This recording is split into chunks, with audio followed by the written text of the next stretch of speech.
Live from parts unknown, you're listening to Simon Miller's Pro Wrestling Podcast, the only wrestling podcast on the planet, we think. Sit back, relax, prepare for positivity to run through your veins as Simon Miller gives you your weekly dose of powerful pro wrestling audio. It is Miller Time. Hello and welcome to Simon Miller's Pro Wrestling Podcast. My name is Simon Miller and this is a Pro Wrestling Podcast. It's kind of a novelty episode today. Well, not a novelty episode, but it certainly feels novel because it's just me today. We don't have any Patreons on. Which is, it's not bad in any sense in the word, but it's good. Sometimes it's nice just to be able to chat to you guys for 45 minutes or so, but I always love it when people come on the show as well. I just think it's nice. It's nice to find out about other people's pro wrestling journeys, what got them into it, the inevitability when they fell out with it, and then, you know, it would happen, then you found back in, that's it, you're in it for life. And as a quick pimp, as we are talking about it, if you would like to come on Simon's Pro Wrestling Podcast or just support the podcast with $1, and right now that would help me doubly so because I've got a bad arm, if you don't know. I'm sure you've heard all the other stuff about my wrestling injury, so I can only do so much work, but it is just patreon.com/Simon316. There'll be a link in the description. And like I say, I'm able to do all this stuff thanks to you wonderful, wonderful people. And yeah, anything you could do to help me out and support it would be awesome. Now, I think I don't like starting the podcast off with I don't say it's not negativity, but it's just sad news. But I feel like it would be remiss of me if I didn't mention the three people that passed away on Sunday, I believe it was, only a few days ago. And Nikolai Volkov obviously passed away. It's only 70 years old. I don't really think it's, that old, really. And then Brian Christopher, which we'll talk about more in a second, and Brickhouse Brown. I mean, they all passed away on the same day, which was just nuts. And I'm sure they, mean things to different people. And it's kind of one of those. I saw this on Reddit. Somebody said this, and I agree with it to a certain extent, but it always makes me sad. It always makes me just think. It's just anything like that would do. But there is a certain expectation. Like when you, as a wrestling fan, sometimes, even today, once it has been a lot better, since it was 10 years ago. But as a wrestling fan, there is always this, when you hear the news, you hit that impact, it's like, oh man. Then there's kind of that almost sort of experience that you're used to this, where you go, well, it's happened again. And it just sucks. Like, I'm not even going to talk about that, actually. But it just sucks. I mean, while Nikolai Volkov and Brickhouse died, I don't want to say from natural causes, but, there was no real controversy surrounding them. There certainly does seem to be something to do with Brian Christopher, or at least we know that he took his own life, and suicide is obviously just a terrible thing, both for the person that's experiencing it and for the family, because I read an amazing quote about suicide once. I'm not judging people that take their own lives or anything like that. That's not what this podcast is about, and it's not what I would do anyway. But it said something like, suicide doesn't take the pain away, it just passes it across to someone else. And that always stayed with me, clearly, as I'm talking about it now. But we don't know. All we know is that he went to jail. It seemed like he was in some kind of intense solitary confinement, I should say, and then it sounded like he hanged himself. He got taken to hospital, but unfortunately they weren't able to save him, and that's just a sad story. I mean, if you're of my age, you probably remember him in Too Cool with Scotty 2 Hotty and Rikishi, and don't get me wrong, during the Attitude Era, those guys, I mean, I feel bad saying this now, but I'll be completely honest, I never really liked Too Cool or Rikishi. I enjoyed their act, but I know some people got really into them, and that was never me. However, you can't deny how popular and successful they were. They took a gimmick and a tag team that should have never worked on paper, I guess, and they took advantage of the Attitude Era wonderfully. I remember there was something in the Wrestling Observer when Rikishi came back as whatever he came back as after the Sultan, with Dave Meltzer saying that he wasn't sure, what WWE could do with him, and look what he became. At one point, it seemed like a realistic situation that he may be able to win the world title. I mean, we're going off a tangent here. Rikishi's still alive and I assume doing well.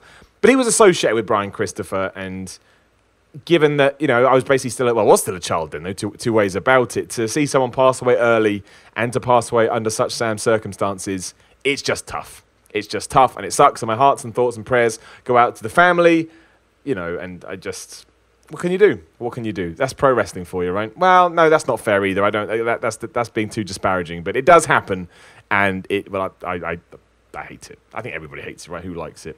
Otherwise, I mean, so much for us to talk about in terms of Raw and SmackDown. I'm trying to think if there's anything we need to talk about before we actually get onto that. But no, I guess we should just throw into it. I mean, the big thing we need to talk about from Raw, And I did a What Culture video about this, so I implore you to go and watch it, should you so wish. Go to What Culture Wrestling, subscribe to all that if you haven't already.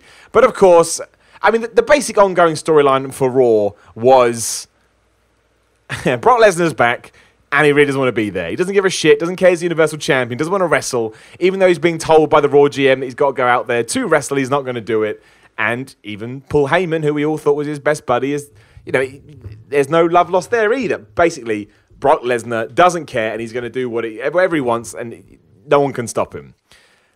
I like the storyline. I thought it showed character progression for Brock. I'm not a big fan of the idea of them splitting up Paul Heyman and Brock Lesnar. I just like them as a pair when they tried to do it years ago with the Big Show. I didn't think it worked especially well.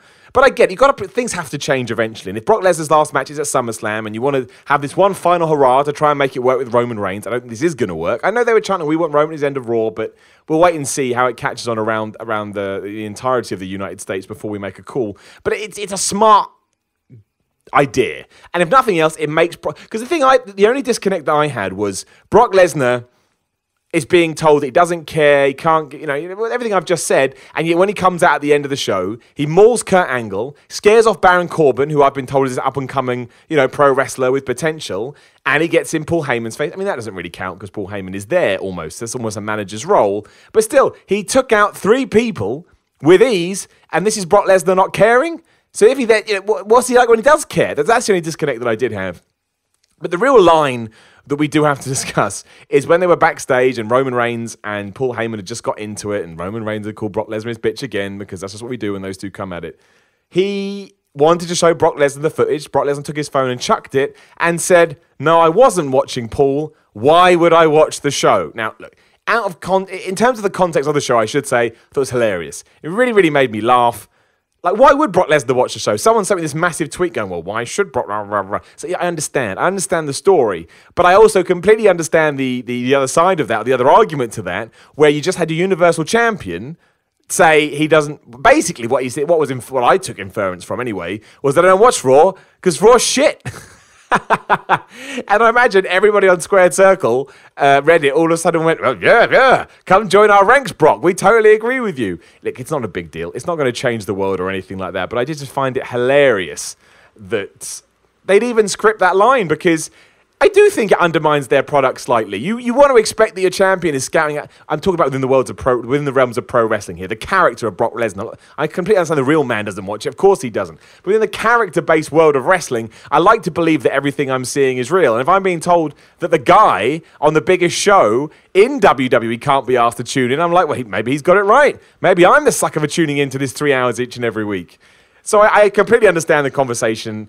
I don't think it hurts, or nothing hurts WWE these days. They're earning too much money, and I get that's a rolling eye situation where you can go, well, they shouldn't take that for granted, and you're right, they shouldn't. Again, I've done a video about that for What Culture, about how the fans have to be the most important aspect of all of this. But the truth of the matter is, until 2024, whenever it is, they are not going to struggle from a financial point of view, so really it does give them some leeway to do whatever they want. It will come back to haunt them down the line, of course, because you can always chase people away, and lines like this in and of themselves don't matter. But if you keep doing it, then you do enter a WCW scenario where you're just like, nah, it's just part of the story, it's just doing fun, it's wrestling. And as I said on the video I did for What Culture, then you've got Judy Bagwell on a pole, and you've got Viagra on a pole, and you've got Vin Russo running mad, because what does anything matter? It has to matter to a certain extent, right? I'm the biggest advocate for just enjoy wrestling for what it is, but it still has to matter, much like a movie has to matter, or a book has to matter. If a book tells you 20 pages in, you don't care about any of this shit. You're going to be like, all right, maybe I don't. Jeez. But I did laugh. I'm not going to lie. I did laugh. I think it was delivered so well because it's exactly what Brock Lesnar thinks. Of course it's what Brock Lesnar thinks. I loved it. It really made me chuckle. And yeah, like I say, I thought the ongoing storyline where Paul Heyman was going to get fired if Brock Lesnar didn't show, then eventually he showed and he beat everybody up. It did make... Look, the story here is to make Lesnar look like an absolute prick, and they did it. He does look like a prick. The fans are booing him, and there was some cheers for Roman Reigns. Again, don't think it's going to hang around, but we can wait and see what goes down with that.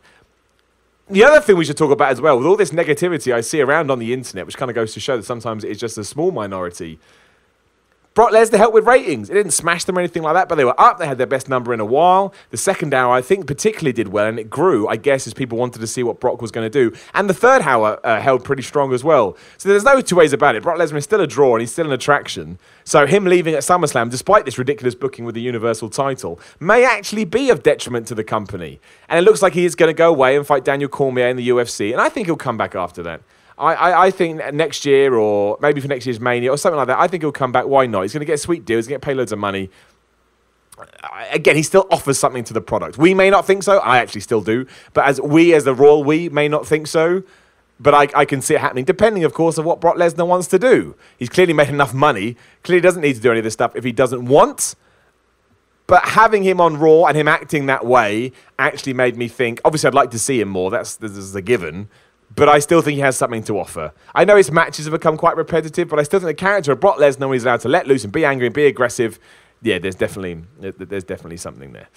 Other stuff that happened on Raw, let me just get my notes up, which I seem to have closed down for some reason. SmackDown's open. We will talk about SmackDown as well, but let's do this in the order that they come at our face. Terrible, terrible, terrible line there. So they had the Finn Balor Baron Corbin stuff, which I thought was poor, because it was a 20-minute match that went nowhere. Balor just got beaten up. And then Baron Corbin gets the clean win.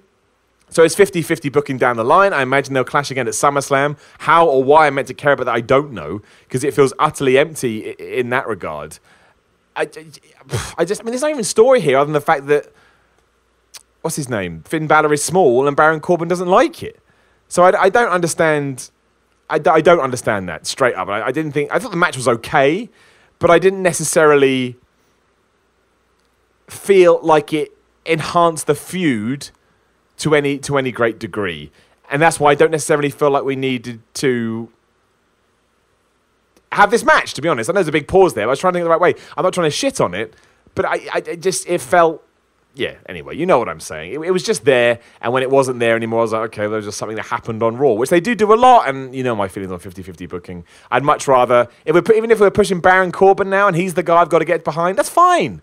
But Finn Balor's got to be sacrificed for now, and you can build him up. I'm not saying there's an argument there that WWE hasn't got it the wrong way round. That's a completely different argument. However, if they're going to go with someone, I'd always much rather they just went with someone. What I did like was all the stuff with the women. I understand Alicia Fox was in it, and she's not the greatest in the world, but I like Ronda Rousey's addition. She was in she was in Natalia's corner as she was taking on Alicia Fox. Alexa Bliss was in Alicia Fox's.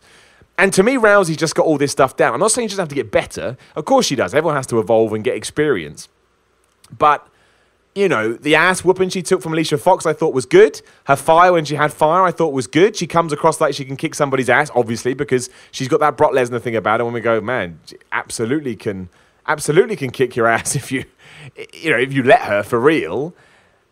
And technically, she cost Natty the match because she got involved. That created a distraction. Alexa Bliss got involved, and then Alicia Fox wins. So you can probably, and what I would do is I would have Ronda Rousey either win the title at SummerSlam or Evolution, which we talked about, and then feud with Natty, because I think you planted enough seeds here, and Natty's obviously good enough that even if Ronda does need more experience, she's the wrestler that can take her to that. So I liked all of that. I like Ronda Rousey. I think she's got all the potential in the world. So we'll see what happens. I actually didn't mind the Elias and Bobby Lashley stuff as well. I mean, seeing Bobby Lashley sing along with Elias was... I mean, what was that? So crazy. And also, it did make Bobby Lashley look stupid to an extent, because he should have known him not focusing on Elias that much would mean Elias attacked him.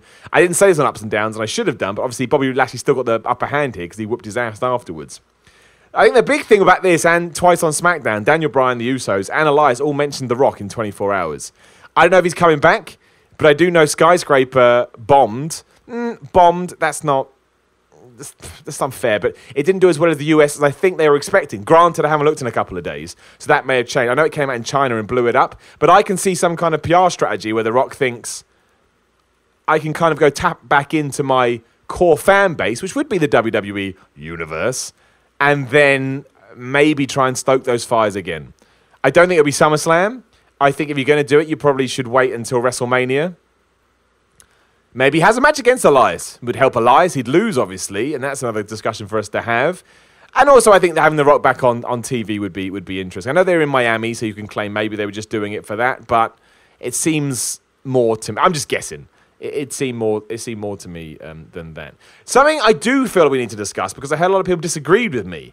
Kevin Owens and Baron Corbin had a conversation. There was some other stuff there, but the main point was Kevin Owens was all like, look, Kurt Angle's not thinking about this. He's putting Brock Lesnar in a position where Braun Strowman could cash in his money in the bank. I don't want that, because I've got an opportunity to win that briefcase at SummerSlam. Now, I thought this was good because it planted a seed in my mind about, oh, maybe that's going to happen. Now, the thing is that it didn't, and as somebody rightly pointed out, Braun Strowman said the next time Brock Lesnar's on Raw, he's going to come out and cash it in. So it certainly seemed like the storyline here was that Kevin Owens was going to steal the briefcase, which he did during Braun Strowman's match with Jinder, and that would be the reason he didn't, he didn't do what he said he was going to do. As it turned out, Braun Strowman got it back, got counted out. Because of Kevin Owens, it extended their feud. It didn't tie into anything with Brock Lesnar.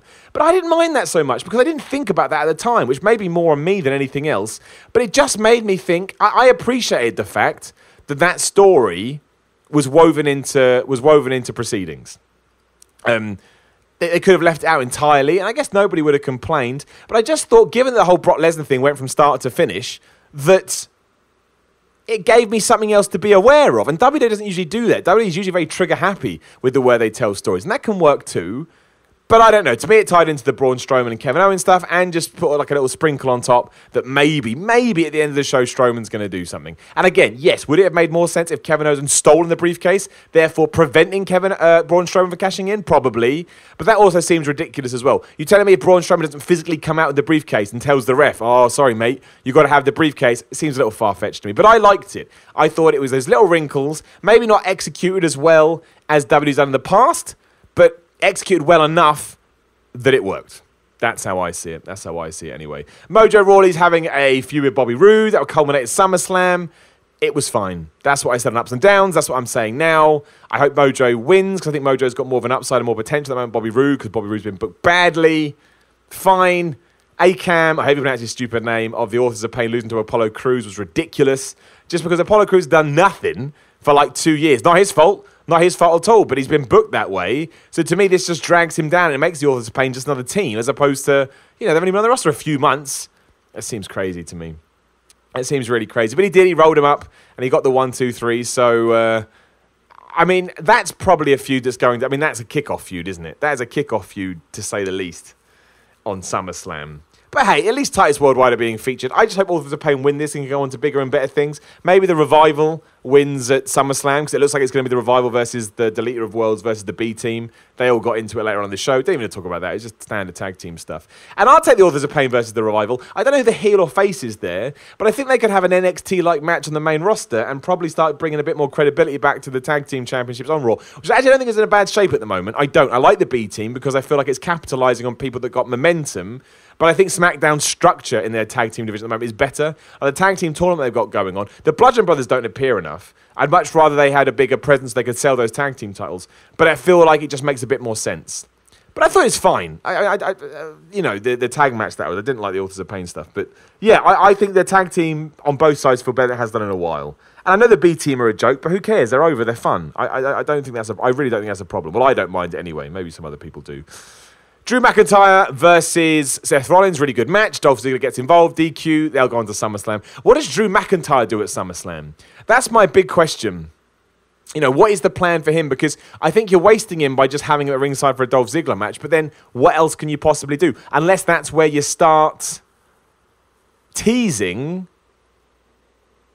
I'm trying to think of the right word. Maybe yes, we start teasing the Dolph Ziggler breakup, but then do you want that? Then it ties into the IC Championship, and I think that kind of... I don't know.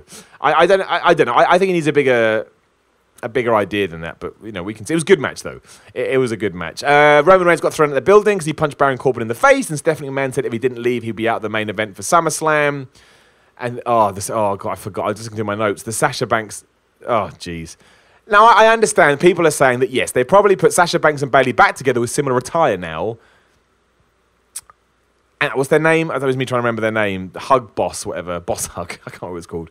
Because they're probably going to introduce Women's Tag Team Championships, I imagine Evolution, and they want those two to win them because they've been pivotal to this movement. Fine. But why did we do everything else? Beating up, controversies, turns, counselling, just to get back to the exact same position we were just because they had a nice chat?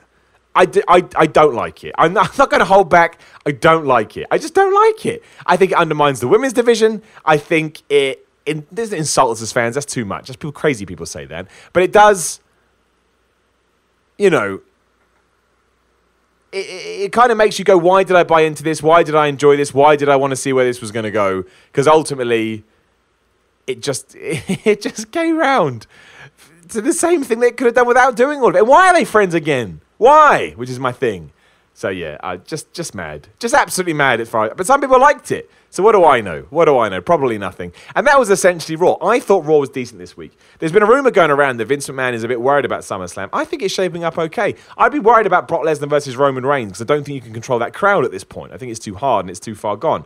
But if they make Roman Reigns win and have the title, then Raw instantly feels fresh because you know you're going to have a champion on there each and every week. And right now that is novelty and that is fun. So I don't mind that. The IC title, I mean, who even has the IC title? Why can't, of course, Dolph Ziggler and Seth Rollins got it. Oh, idiot. So yeah, that'll be good because they've proved they can have good matches. I understand it makes no sense because they had an Iron Man match and they're just having a normal match, but whatever. I'm not going to overthink stuff when it comes to WWE in that sense.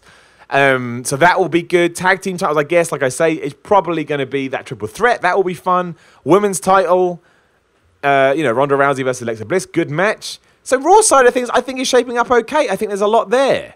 Baron Corbin versus Finn Balor, I'm not massively ready for. Or Mojo Bobby Roode kind of falls into that category as well. But yes, I think there's enough going on to I don't think SummerSlam's going to be a bad show. And I think the right hype, the right build, and if they treat it like WrestleMania, which is what they should do, I've always said that, SummerSlam has to become the middle of the year WrestleMania because that's only going to help. Because we come out this lull, right? There's always this lull post-WrestleMania. It's just how it works.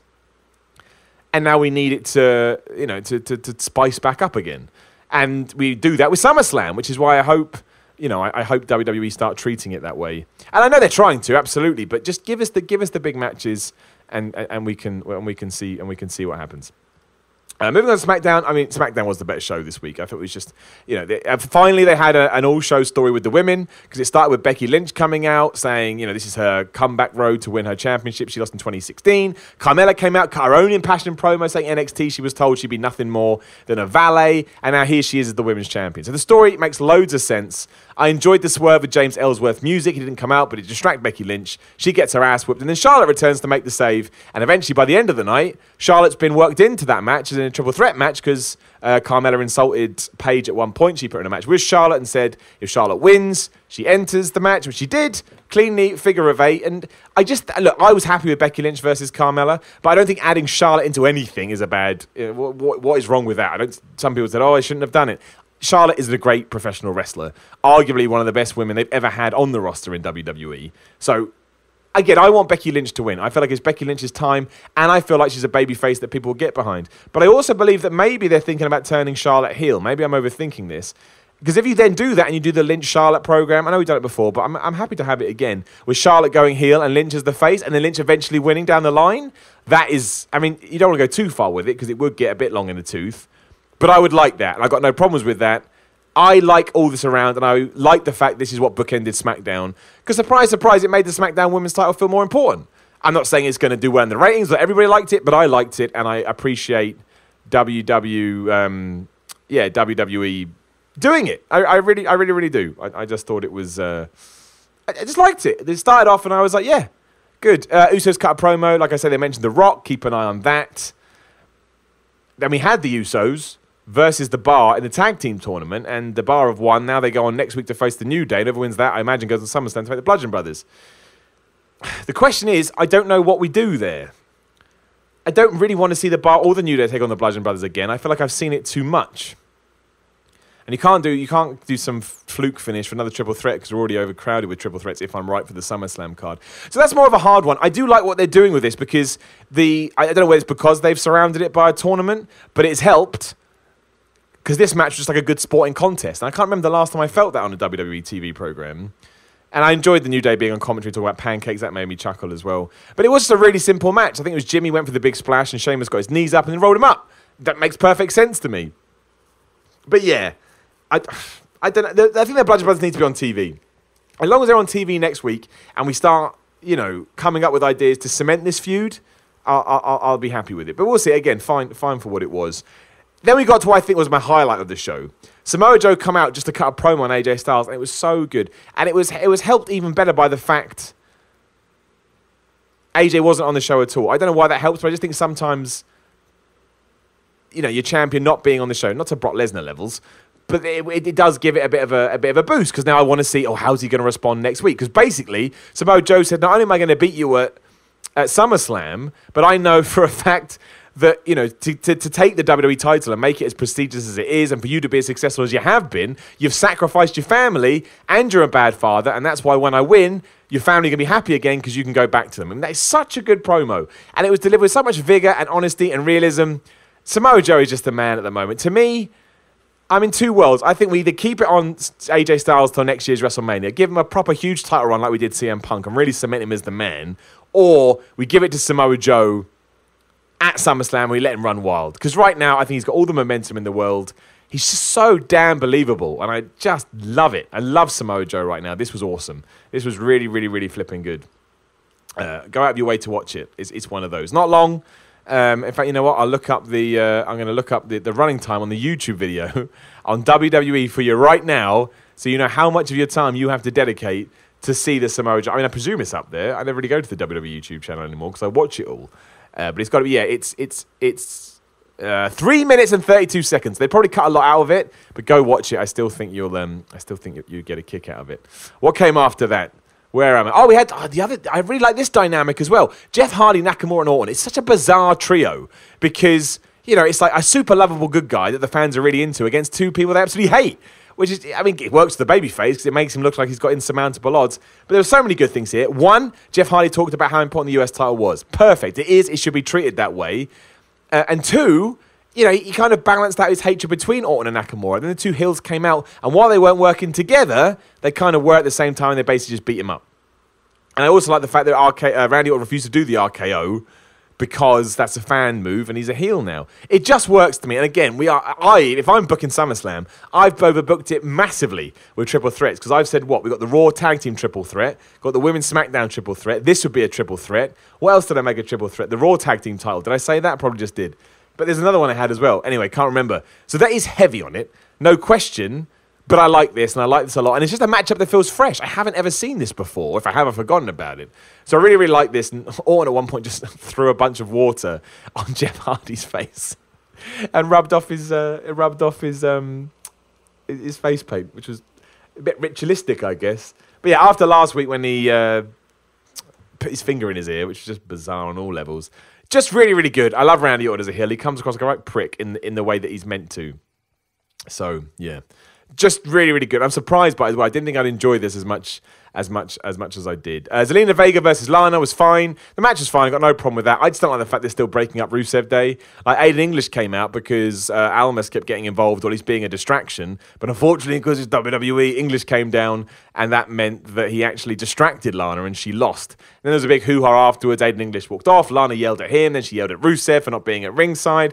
To me, I think they're so popular and they're so much fun that we should just book them as super baby faces and then just take it from there. I don't see why we have to go the other way. I mean, it's interesting, and maybe we get Aiden English versus Rusev, but I don't think there's anything for either of those guys, especially because Rusev's maybe do another three-way, Rusev, English, and Almas. But it was already good, and everyone in this predicament they know their roles. That's no pun intended, and I think that's really important to make it all work. So I think Rusev's only benefited since his match with AJ Styles, and that's good. It hasn't hurt him at all.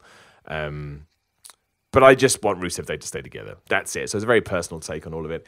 And apart from the main event, which we won't talk about because we talked about it, which is Charlotte Carmella, we had all the stuff with The Miz. Pretty standard stuff. Brian comes out, cut a promo, says The Miz is a pile of shit.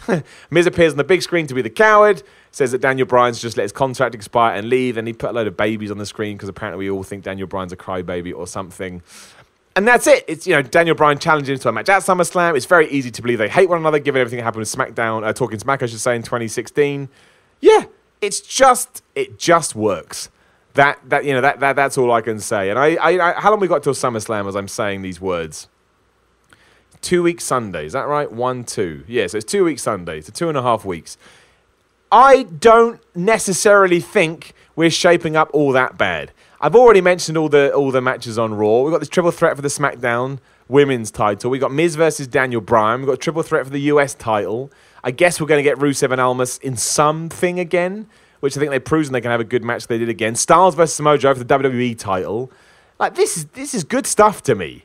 Even if it is the bar that goes through and they take on the Bludgeon Brothers, still probably have a decent match. Again, probably wind up on the pre-show. But this doesn't seem that bad to me, by any stretch of the imagination. And I'm excited to see it. That's the other thing. I think with the right build and the right hype, and if they can really make me care about the sort of super big shows, matches, I should say, I believe this would be quite good. That's what I think, anyway. I think that's pretty much everything that happened in WWE. The three deaths on Sunday, for me anyway, kind of shone a light, or a shadow, I should say, over everything else.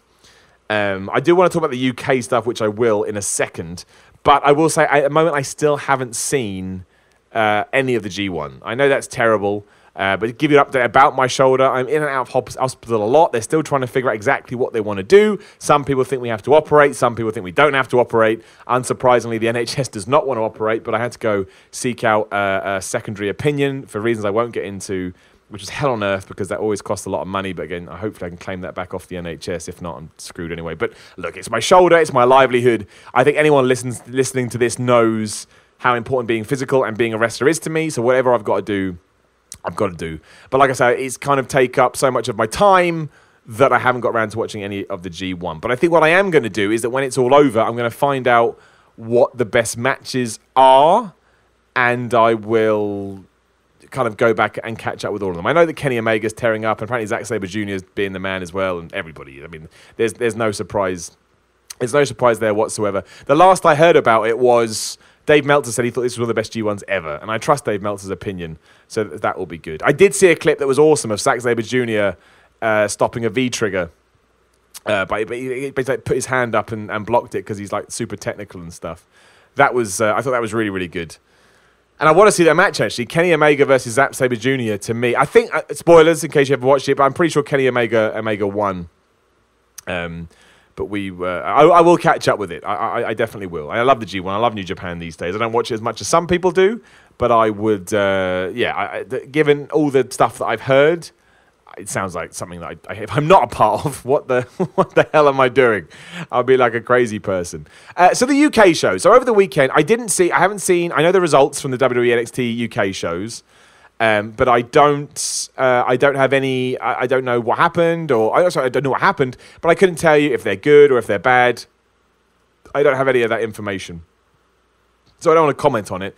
To be honest, for me personally, I'm just really excited that British wrestling is as popular as it is at the moment. I mean, I just find it amazing. I really, really do find it amazing that, on a Saturday night in Britain, we had wrestlers that really deserve it tearing up in the Cambridge Corn Exchange, and that, on Saturday night at 5 p.m. on ITV, you could tune into WS Wrestling.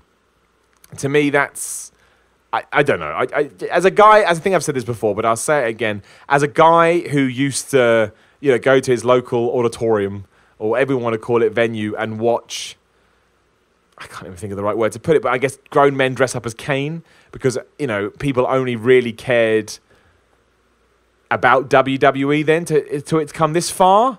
I thought it was great. And as for World of Sport itself, I really enjoyed it. I know there's been a lot of back and forth from the wrestling community, we'll call it. But from a personal point of view, I enjoyed it for what it was. I completely understand they're trying to get the entertainment audience as opposed to the wrestling audience, which is absolutely what they should be doing, given that it's airing 5 p.m. on a Saturday, which is where the chase usually airs. And I understand it's a wrestling show, and I understand as wrestling fans we can make the point it should be presented as such, but that's not what ITV do. ITV have taken it on to turn it into an ITV show. And I thought in that sense, they did it really well. I thought Ospreay versus the British Bulldog Jr., I don't know why I called him that, but I think that was a great match. I really, really did. I would say that, from a personal taste point of view, did I think there were too many camera cuts? Yeah, I did. But did it put me off? No. Did I think there was too many replays? Yes. But did it put me off? No. That's just a personal choice. I don't think you can then credit that for it being a bad show. It's just something I would have preferred less of. But, you know, it makes no difference. But genuinely, I thought it was awesome. I think they tried to fit a lot into an hour. But again, that's just what they're hampered with. If they've got an hour, they know who they want to showcase and focus on. I do certainly think but it's early days. That's why I don't want to judge it too. I wouldn't judge it anyway. But I don't think other people should judge it too quickly. I do think more time dedicated to telling everybody who these people are would be awesome. But that's mostly from the wrestler's point of view. Like, I want to hear from Martin Kirby. I want to hear from Joe Hendry. I want to hear from Rampage especially. Because I think that not only helps people buy into the matches, as we know, but these guys, they know what they're doing, right? And I think they could use that as another selling point. I think people would tune in to hear from any of them as an extra selling point. I like the fact that Joe Hendry and Kirby fell out. I think that would be a good feud. And it was just a good way to get out of that tag match as well. I enjoyed the opener, enjoyed the closer. Obviously, Rampage is your new champion. To me, that was the only thing you could do, because if you are a British wrestling fan, to me, Rampage is like the Undertaker of the UK scene. I'm not saying I'm right. I'm saying that's how I see him. You know, a guy that you can't help but respect for being in the industry as long as he has, and you know, achieving everything he's achieved with lols, ups and downs. To me, that was just the right call to make, and I completely believe if you're a new viewer, it's not hard to buy into the fact that that dude would be a champion. So that worked. And yeah, overall, I just enjoyed it. You know, from 5 to 6 o'clock on a Saturday, I got to watch professional wrestling on ITV. It was inspiring. It was motivating. And, you know, it's like a little goal dream of mine. You know, we just talked about my injury. It could be a rocky road to recovery. It does need to be surgically put back together. Obviously, that's going to take me a while, but I am going to get back. And who knows, right? The more options there are, the more places we've got to dream about. And that, to me, is really exciting. And like I say, the NXT UK show sounded like they were awesome as well. It's just a great time to be a British wrestling fan, no matter what happens from this point out. The talent is there. The backing is there. We just need to get as much visibility on it as possible. And that seems to be growing day by day, right? Week by week. So I got absolutely, you know, no problem with it whatsoever. I am going to answer a few Q&A questions I never got around to last week, and then with all my stupid hospital stuff, didn't get around to putting on the Patreon. But someone asked me the other day, they tweeted me, and I thought this was an interesting question. They said, Simon, do you think Kenny Omega is the most important wrestler in the world? And this is funny, because I actually just made a video for What Culture, but maybe it's probably based on the back of it. I did a video called Why Kenny Omega is the most powerful wrestler in the world, and I think power is a more important term, more relevant term, I should say, because Kenny Omega right now, as far as I'm concerned, can do whatever he wants. Everybody wants him. He's got star power. People are slowly getting to know more and more who he is. He can have good matches with anybody. He can talk. You know, he's got that thing that all sort of superstars in wrestling have to have. And at the moment, he doesn't want to go to WWE, and that makes him even more alluring, because you always want what you can't get. So I do think he's up there, but then it was that word important. And I thought about this, and it ties into something we were talking about the other day in terms of what is a big money match, or, you know, what is a draw in 2018. And Kenny Omega obviously is a draw no matter where he goes. You know, whatever show he does, if Kenny Omega's on it, you're going to sell more tickets, and he's one of, if not the most important peg of the New Japan structure. But when you're talking about box office matches, I don't know how Kenny Omega fits into that in the moment. I don't mean that disparagingly at all. Like, Kenny Omega, like, as I say, is a huge, huge star. But I don't know how much he resonates with the WWE audience, sorry. And it's hard for any of us to talk about that, because I don't think any person listening to this is of that audience. You know, we're all the hardcores, and we go out and we want to see these wrestlers that we hear about on the grapevine. So if you did do The Rock versus Kenny Omega, like, everybody knows who The Rock is. And, you know, you have to travel a long way to find someone that isn't on board on the Rock train. But if you put someone like Kenny Omega, do they know who that is? Like, earlier we talked about, it's the same thing. We talked about, is it going to be Elias versus The Rock? It's a great match in terms of it do wonders for Elias, but is the other person on the other side of the coin going to go, know who that was? Probably not. But then you could argue, if you're just tuning in for The Rock, it should be someone that can get a rub out of it. That's what pro wrestling is. But I think Kenny Omega would fly in WWE, and I think he'd do what AJ Styles did. He'd find his footing very quickly, and he'd make a name for himself, whereas, you know, the majority of at least wrestling fans, even the more casual and peripheral guys and girls, would know who he was. And then maybe he can cross over. You just don't know. At one point, I'm sure the idea of John Cena crossing over seemed ludicrous, but it happened. But it's an interesting discussion. I don't know what's going to happen. But talking about Kenny Omega as well, I should talk about all my all-in stuff I'm doing. So yes, I am going to All In. I'm All In as a reporter. I'm going with What Culture, which I'm very excited about. And there is a load of crazy stuff going on. Aside from the just sheer amount of people that I'm going to be interviewing, that's going to blow my brain. I'm also going to be singing karaoke with Conrad Thompson, and it seems like Jeff Jarrett at this moment, but, card subject to change. Between you and us, as you've tuned in, it looks like I'm going to be doing promos with Sean Mooney and Tony Schiavone. Again, just nuts. I'm going to be talking to James Johnston, which is like a personal dream, or at least something I want to do for ages, because I love that guy. I think the soundtrack he created for us is just wonderful. And there's so many little things like that. So that's so just under a month's time now, which I'm really, really looking forward to. I mean, it's a shame this shoulder stuff came up as it did, because I think, well, it's not going to get in the way. I can still do everything I would have done otherwise, but I don't know. It's just, I guess it's that sort of polarizing good and bad. But yeah, do keep an eye on What Culture Wrestling for that. We're going to try and get as much content as we humanly can and just, try and not only bring you into the experience of All In, but have some real fun with it as well. Like, a lot of the stuff we're doing is going to be ridiculous in a good way. I like the ridiculous, and I think, I think it will be good. So you can keep an eye on that. Right, before we wrap up, I'm just going to answer a few more questions, and we will do a Q&A episode this week as well. So make sure you go to Facebook and search for Simon Miller's Pro Wrestling Podcast, join the group, and you can ask as many questions as you want, and I will answer them all probably on Friday. I have an MRI on Friday, but if not Friday, we'll do it Saturday or Thursday. We'll work around it. But my man Andrew is always very kind to me. He says, thoughts on Matt Striker? I personally feel as though next to Graves, he is the best announcer in wrestling. I do think he's up there, but I also don't think... I think he had a blip. I think there was a time when kind of Lucha Underground was really taking off, that he was flying. And then I kind of feel like he fell by the wayside a little bit. But I still like him. Like, I met him a couple of times. He's a really switched on and a really smart dude when it comes to pro wrestling. I think that... Yeah, I don't know. I think... I don't know. I can't explain it really, but maybe that doesn't always come across when he's doing... when he's doing commentary and stuff. But no, I think he's really, really switched on. I do enjoy his commentary. Yes, sometimes he's prone to going a bit off kilter. But no, I am a fan. I still think Corey Graves is the best, but I'd argue that he's dipped a little bit recently as well. Still brilliant. I'm not trying to flame him or anything like that. But maybe that's just a, problem with the commentary as a whole. I don't hate it as much as some people. I think Michael Cole does a really good job given what he has to do. But I understand why people don't like him as well. I mean, the biggest issue we have with all the commentary is that we're coming off Jem Ross and Jerry the King Lawler, who were not only a great pairing, they had great chemistry, but they were also really good individually at what they did. Admittedly, Coach, I know a lot of people don't like him, I don't mind him, but I didn't mind Booker T either. But he certainly is not at the level of a Michael Cole and certainly not a Corey Graves. But yeah, I mean, commentary overall in WWE could be better. Sometimes it does take away from the experience, I would say, but at the same time, I'm not a big problem. Philip Jensen, what should be the main event of the Evolution pay-per-view this October? I think you got to put Ronda Rousey in it. She's a big star. Star power is ridiculous. She's probably one of the reasons they're able to do this to begin with. You don't want to give away Ronda Rousey Charlie too early, but I think they may do just because. But then maybe not do that. I don't know. I don't know. Ronda Rousey versus someone. Maybe Ronda Rousey versus Natalya. And maybe Charlotte versus Becky Lynch on the other side as well. One of those two, I will say. But I don't know. I don't know for sure. We'll see. Philip also asked, what do I think WWE's going to do with the Bayley and Sasha storyline? Probably win the tag belts, but I don't know. I don't care. I'm making it ridiculous. Christian Brown. Do you see a company like Defiant doing what Impact TNA has done by doing a partnership talent exchange with a bigger company? Well, they certainly could do. I don't know what their plans are behind the scenes. I think they have the potential to do it. Even though obviously I'm synonymous with them now, I still think they put on a really good show. I always watch it on the monitors in the back and then rewatch it when it gets aired. And I really like it. I think that it's just, a lot of fun.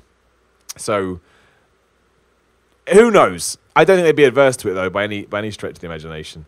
Do you worry about doing an angle storyline that could be offensive to your beliefs, a la Raven tying Sandman to a makeshift cross all those years ago? Yes, but I don't think we do that in 2018, right? I think we live in a culture now where people would understand if someone didn't want to do it. And also, I don't think anyone would push those buttons. I think if you did, you'd be creating controversy for the wrong reasons. And I think in that kind of situation, you just have to decide what's more important to you. Or just go with your gut. If your gut says it's worrying not to do it, you just shouldn't do it. I think it's as simple as that. Number 3, if you were going to form a heel group like Bullet Club or the Firing Squad and could pick anyone from any company today, who would you want? John Cena or Kenny Omega? Going back to all the conversations that we had earlier. But, I think there's loads of people that you could that you could pick and that would that would be successful in starting in a heel group, especially because at the moment, groups are kind of all the rage. I'm surprised WWE doesn't have more. I think we said this last week, but yeah, it's a surprise that we haven't done more. But hey, you know, well, we will see. I think we answered the tag team question, so I'm going to err on the side of caution and not ask that again. But I will read this one, which I don't think we did, by Adam Donald. This could be, maybe we did. Are there any WWE 2K18 Universe Mode series on YouTube you keep up with? There's some real well edited ones with much better storylines than WWE. I don't watch anything religiously, but I will always give a shout out to my man Smack Talks, who is just a good dude. Paul, who I've known for a while now, ever since I had my brief time at THQ, and he runs Smack Talks, the YouTube WWE 2K19, and I'm sure 18 and 20, and however long he wants to do. Like, he's a really, really good guy. His dedication to his channel is amazing. His videos are great. You know, I try and watch as many as I can, and he really does put in the time, and he knows everything. And if you want to keep up to anything to do with those games, he's the guy that you should go to, in my opinion. He's the guy that I go to. He's a nice dude. Like I say, I've known him for a while. Just a good egg all round. Before we do wrap up, I will say, if you do live in the Scotland area, I'm still coming to Discovery Wrestling this Sunday. It's going to be a bit of a mental attempt to get there, but I am going to get there all the same. I am going to have my arm in a sling, obviously, so you can look forward to that if you are going. I do believe it's sold out now, but if you are going, do kind of try and come down early or whatever, and come and say hello, because it would be great to see you all. And I'm going to make all my other bookings as well. Obviously, I won't be wrestling, just being completely honest with you. But it would still be great to see you, and hopefully I can get back in the ring before long, and we can get back to doing this. As it's meant to be. Because if nothing else, I really found like I was getting some momentum with it. I was enjoying it. It felt like something that I wanted to do long term, and it sucks this has come about. But, you know, these things are meant to try us, and then you always bounce back. You always bounce back stronger. So, yeah. If you are a patron who has signed up to come on the podcast, you should all have messages in your Patreon inboxes. So please get in touch with me there, and we can make sure we cement those dates. Thank you as everyone to all the support. Be that nice messages on Twitter at Simon316. Sometimes people send me nice things on Instagram as well. Also at Simon316. The Facebook group is always full of love. Simon's Pro Wrestling Podcast on Facebook. And again, patreon.com/Simon316. If you want to help support this podcast, help keeps it alive, it gives me the freedom to do it and not have to worry about other work, especially at the moment because my arm doesn't work, so I can't do that much work. So I'm certainly going to focus on these as much as I can. But thank you as always. Thank you for listening to me. Hopefully we've gone through everything that you hope we would. It's a little short this week. I wanted to go an hour. Not going to lie, need to go and take some painkillers because I took my arm out of the sling to do this. Probably not the best idea in the world. But thank you very much for the well wishes. And again, we will be back this week with a Q&A episode. All the thread will be up on Facebook. And yeah, you take care of yourselves. Keep enjoying wrestling. Keep enjoying the G1. And I will talk to you soon.